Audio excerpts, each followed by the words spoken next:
Tuhan sertamu dan sertamu juga. Inilah Injil Yesus Kristus menurut Santo Lukas. Dimuliakanlah Tuhan.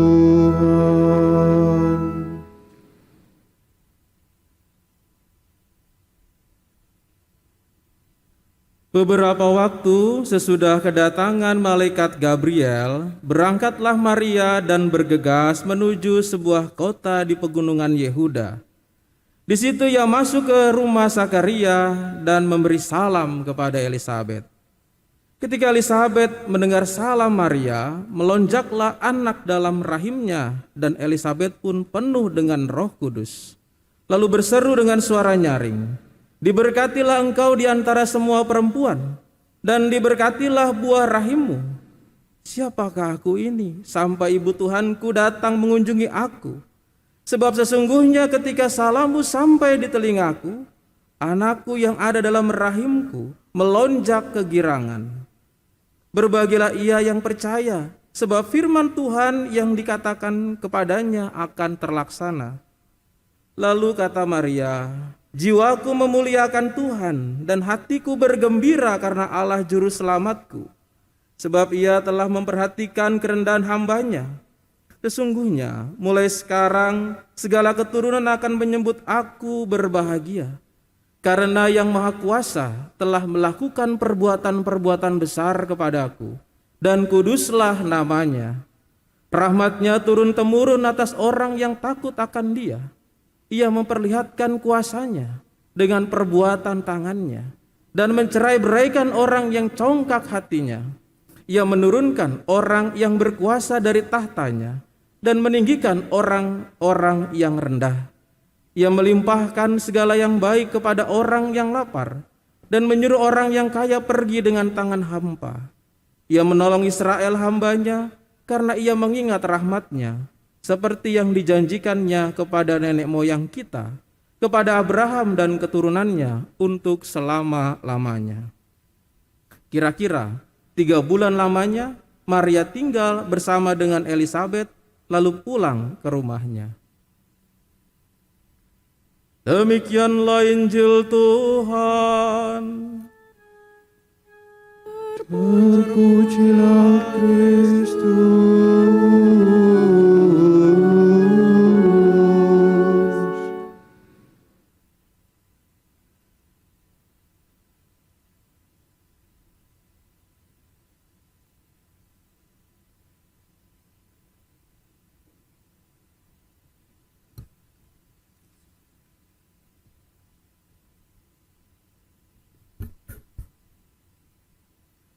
Bapak Ibu Saudara-saudari, selamat pagi semuanya. Semoga semuanya dalam keadaan sehat dan sukacita. Saudara-saudari, berapa dari Anda yang ada di rumah suka durian? Angkat tangan. 1, 2. Tenang, angkat tangan saja. Saya bisa melihat dan menyaksikan. Yang di sini suka? Suka juga durian. Durian yang paling enak adalah durian apa itu? Durian montong? Waduh, itu nikmat sekali. Apalagi membayangkan habis misa ini langsung kemudian makan atau didapat hadiah durian montong. Waduh, nikmat sekali. Kalau tadi saya lihat banyak ya, saya bisa lihat loh saudara-saudari di rumah ya, ada monitor besar di sini. Jadi jangan tidur ya. Ini saya sedang khotbah. Saudara-saudari, kalau Anda suka durian, Anda penggemar durian, ini bagi yang penggemar ya. Yang bukan penggemar mungkin susah nanti untuk bisa membayangkan. Bagi Anda penggemar durian, dan bagi Anda yang suka durian, dan bagi Anda yang kepengen dapat durian setelah misa ini, angkat tangan. Bagus. Saudara-saudari, kalau Anda suka durian, pasti Anda itu akan membuka durian itu dengan cara yang berbeda-beda. Ada yang caranya dipecah, dibelah dan lain sebagainya. Tetapi Bapak Ibu Saudara-saudari, kalau Bapak Ibu Saudara-saudari lihat ya, durian itu ketika Bapak Ibu beli buahnya, Bapak Ibu berhadapan dengan apa? Dengan apa? Dengan duri. Ya. dengan duri. Kalau beli buahnya ya, berhadapan dengan duri-durinya di ujung-ujung, kanan, kiri, depan, belakang, atas, bawah. Kalau Bapak Ibu pegang nggak baik-baik, itu akan melukai tangan. Saya berpikir juga, kenapa buah seenak ini, saya penggemar durian tentu saja, buah seenak ini harus ada kulit yang tajam seperti itu. Harus ada kulit yang berduri seperti itu. Kenapa enggak bulat aja seperti semangka? Kenapa enggak seperti jeruk tinggal dikupas? Ini durinya dan keras juga itu ya. Tetapi Bapak Ibu, setelah Bapak Ibu memotong durian itu, membelahnya durian itu atau membantingnya dengan cara itu untuk mendapatkan dalam isinya, Bapak Ibu akan menemukan ya warna kuning yang empuk, yang nikmat, yang harum ya.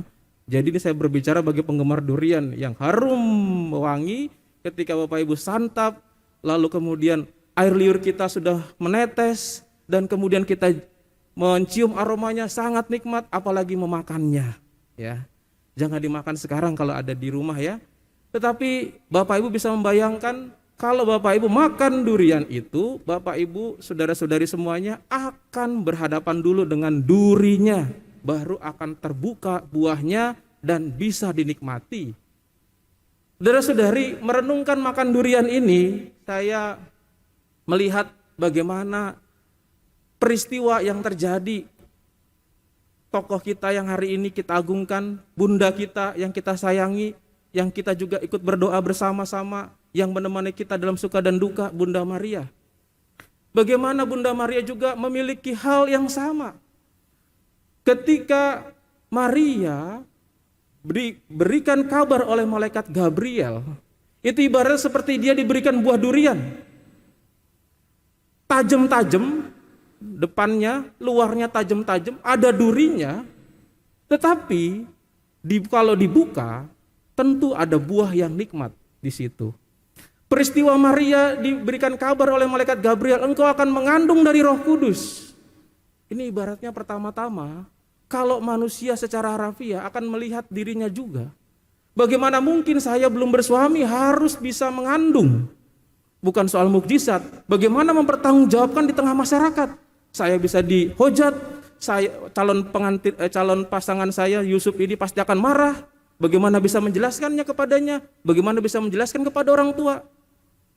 Bukan soal mukjizatnya, tetapi bagaimana dia bisa menerima itu dan akhirnya juga bisa memutuskan ya terhadap itu.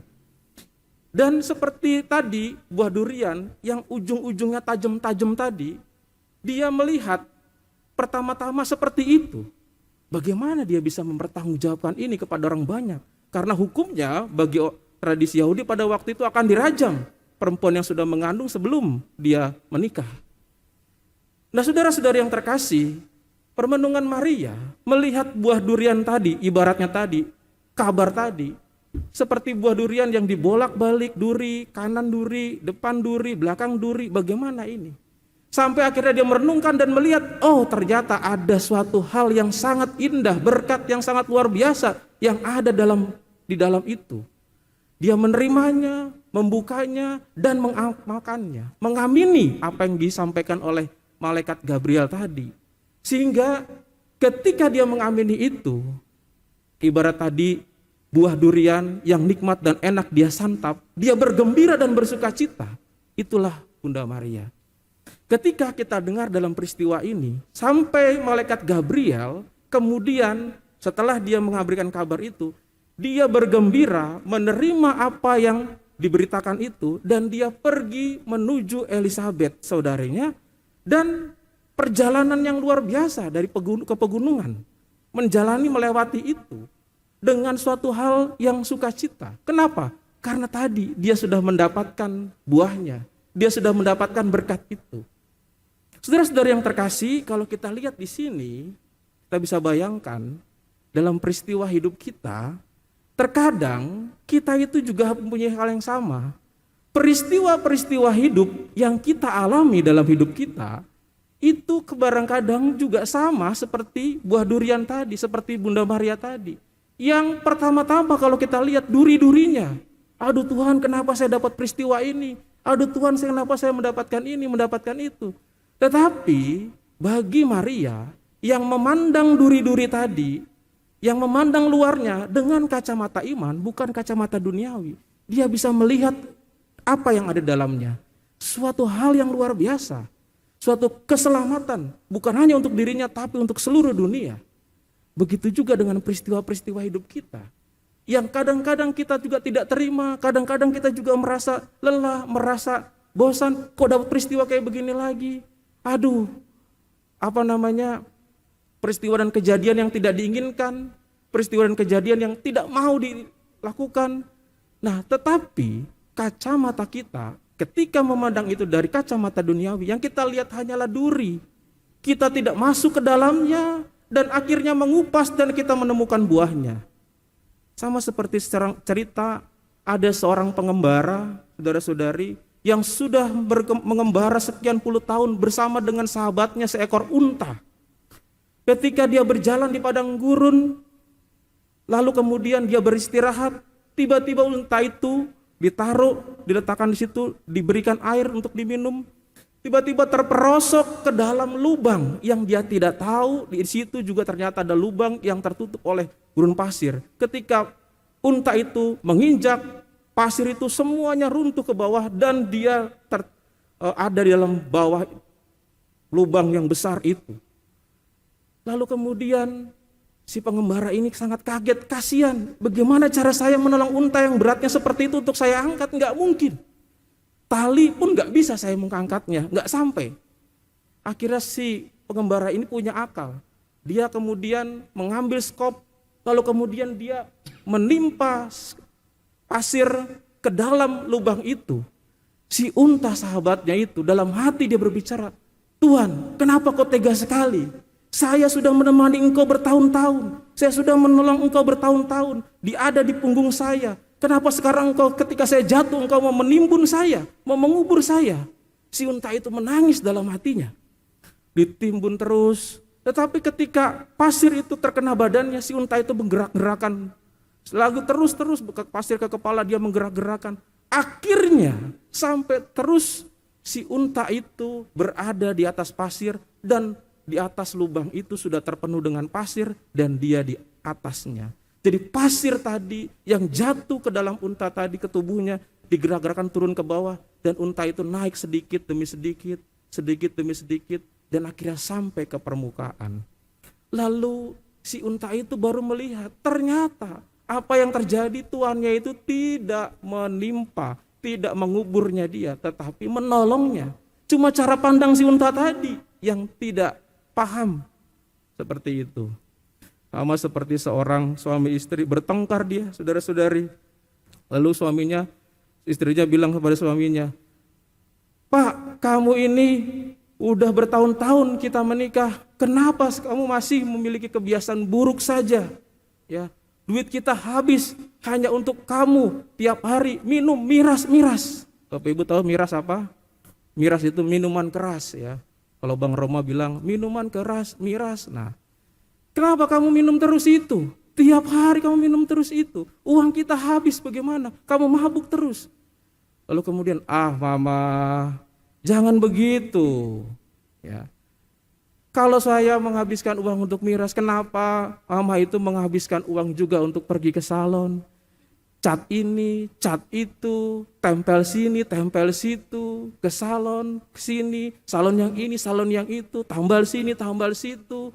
Lah, alisnya dibuat dimodif. Wah, alisnya dimodif bagaimana itu?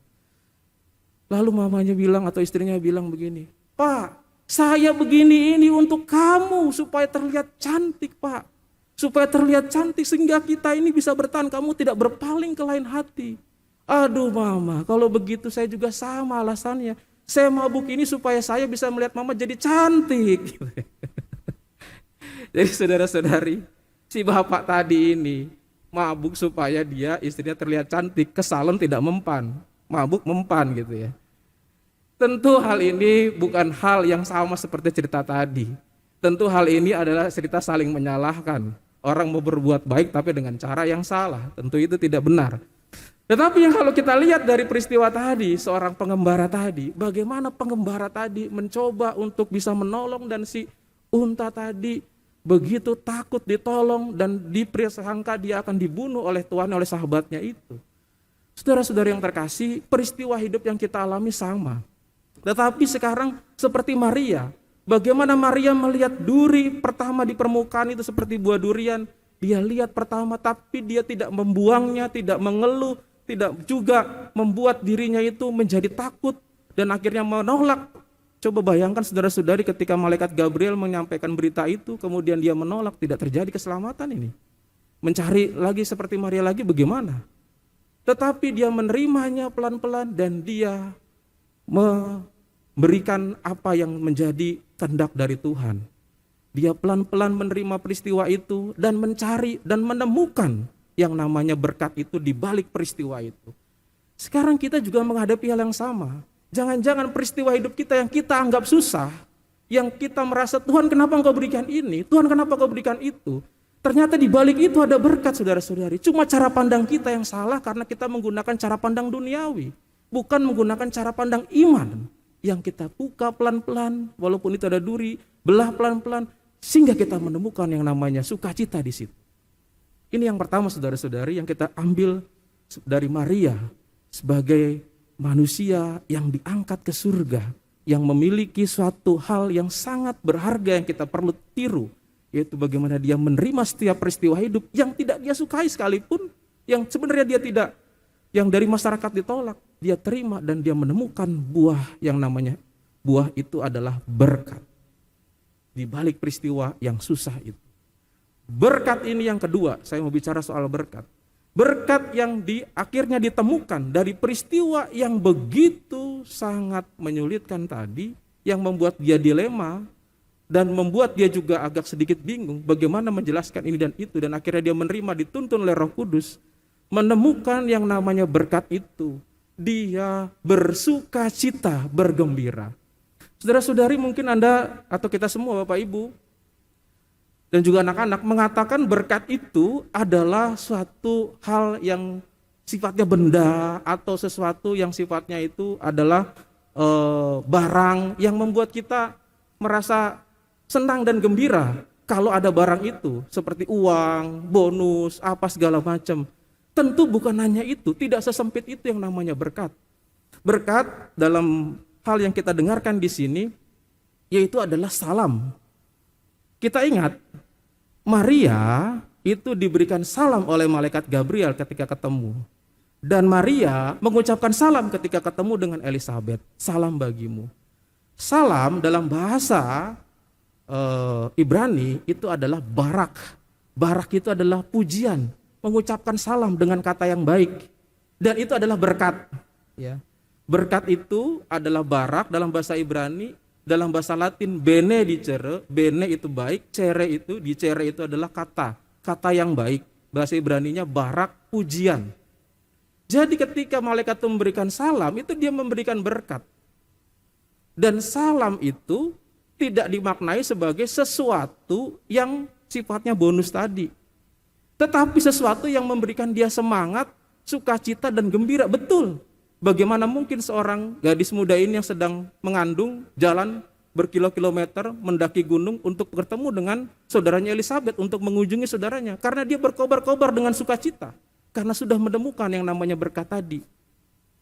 Dan berkat ini dibagikan kepada Elisabet. Sehingga ketika dia mengucapkan salam, ya sekali lagi salam, ungkapan yang tentu saja hal yang baik, ya. Tentu saja adalah suatu berkat dengan kata-kata yang baik tadi, maka Elisabet di sini ditertulis adalah anaknya dalam rahimnya melonjak kegembiraan dan dia dipenuhi oleh Roh Kudus. Kata-kata ini mau menunjukkan kepada kita dahsyatnya berkat dari sebuah kata yang baik tadi, salam tadi. Ketika sudah menemukan berkat itu, dia membagikan berkat itu kepada Elisabet. Elisabet kita tahu sejarahnya, bagaimana ketika Zakaria diberikan kabar itu, dia tidak percaya. Beda dengan Maria tadi yang percaya. Akhirnya yang tadinya mau diberikan berkat, melihat itu hanya duri saja, Zakaria jadi bisu. Ya, kita tahu ceritanya. Dan Maria yang percaya membagikan berkat itu kepada Elisabet, sehingga Elisabet melonjak rahimnya kegembiraan dan dia gembira. Dan luapan dari berkat itu yang adalah sukacita yang berkobar-kobar dari Maria diungkapkan lewat pujian yang kita dengarkan tadi, Magnificat. Jiwaku memuliakan Tuhan. Ini bukan ungkapan kata-kata lagi, tapi ungkapan iman jiwa yang memuji Tuhan karena berkat yang luar biasa yang dia temukan dari dia tadinya melihat sebuah duri-duri yang ada di mana-mana. Saudara-saudari yang terkasih, yang kedua yang harus kita pahami adalah ketika kita sudah menemukan berkat itu dari peristiwa-peristiwa yang tidak kita sukai dan kita tidak senangi, maka kita juga harus membagikan berkat itu. Dan ternyata Tuhan itu membagikan kepada kita berkat lewat segala macam peristiwa itu.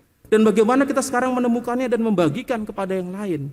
Dan ingat, berkat itu bukan hanya soal barang benda, tetapi yang membuat orang bersukacita dengan kata-kata yang baik, dengan hal-hal yang baik, dengan apa yang bisa kita berikan kepada orang lain yang membuat orang lain semangat, sukacita.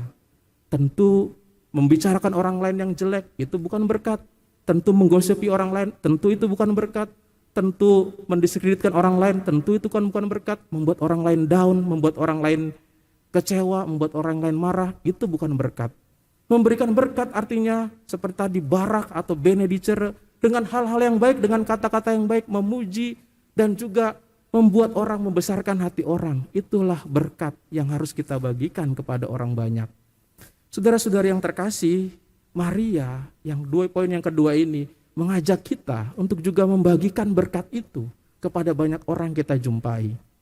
Dan tentu kita diajak bersama-sama untuk melihat bagaimana sih sebenarnya yang terjadi dalam hidup kita supaya rencana Tuhan itu bekerja dalam diri kita.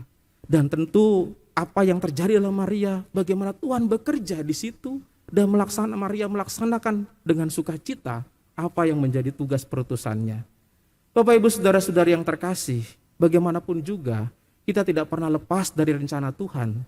Tuhan merencanakan hal yang baik pada kita, tidak pernah memberikan rencana yang jahat kepada kita. Hanya tadi permukaannya saja seperti itu. Bagaimana kita mau mengikutinya?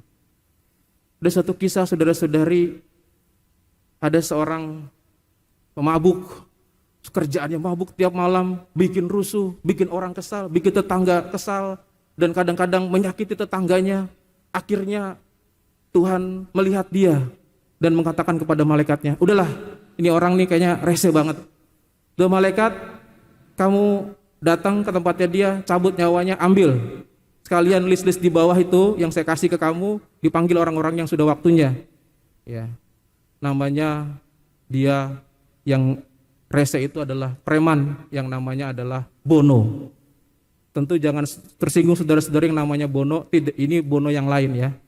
Dia datang mengetuk pintu. Lalu kemudian, saya malaikat ingin mengambil Anda untuk dibawa pergi dengan perbuatan Anda yang banyak meresahkan dan jahat. Pergi kemana? Tentu saja bukan ke surga. Waduh, dia sudah ketar-ketir. Kalau begitu malaikat, silakan duduk dulu. Ini waktu terakhir saya mau menjamu Anda. Diberikan makanan yang enak, ya, diberikan minuman yang enak. Malaikat, saya nggak punya tempat tidur yang baik di sini. Saya akan memberikan Anda kasur yang terbaik. Saya akan sewakan Anda di hotel. Dia bawa malaikat itu ke hotel, ditidurkan. Malaikat itu nurut karena ya mungkin dia ada suatu permintaan terakhir. Sampai akhirnya saudara-saudari, malaikat itu terlelap tidur, dilihat catatannya. Ternyata nama dia paling awal. Lalu kemudian dia pas tertidur lelap, si malaikat itu dihapus, malaikat yang paling awal itu namanya ditaruh paling belakang. Senang sekali dia. Malaikat itu bangun dan mengatakan kepada dia, sekarang Bono kamu baik sekali ya. Apakah kamu sudah bertobat atau tidak ini ya? Sepertinya kamu sudah bertobat. Kalau gitu saya berniat untuk mengambil nyawa kamu yang pertama. Saya akan bilang sama bos supaya saya menggantinya, kamu di urutan terakhir saja. Langsung stres Bono tadi. Aduh malaikat, jangan begitulah. Kenapa? Saya sudah mengganti nama saya di terakhir. Saudara-saudari sama saja. Aduh, engkau ternyata tidak pernah bertobat. Saudara-saudari yang terkasih, rencana Tuhan tidak pernah lepas daripada kita. Tentu kita sendiri yang lari dari rencana Tuhan. Dan rencana Tuhan sebenarnya baik kepada kita, untuk memberikan kita suatu kesadaran dan juga untuk jalan yang lurus. Tetapi bagaimana kita melihatnya pelan, dan kemudian kita menemukan buah itu, menemukan berkat itu. Dan bagi kita semua saudara-saudari yang ada di sini, kita diajak untuk melihat apa yang terjadi dalam hidup kita, apa yang terjadi dalam peristiwa-peristiwa kita. Semuanya itu harus dilihat dari kacamata iman, dibelah satu persatu, dan kita menemukan berkat di situ. Dan berkat di situ jangan disimpan sendiri, diambil, dibagikan untuk orang lain. Supaya orang lain juga bersukacita, orang lain bergembira, dan itulah rahmat yang dibagikan, itulah keselamatan. Tuhan memberkati kita. Amin.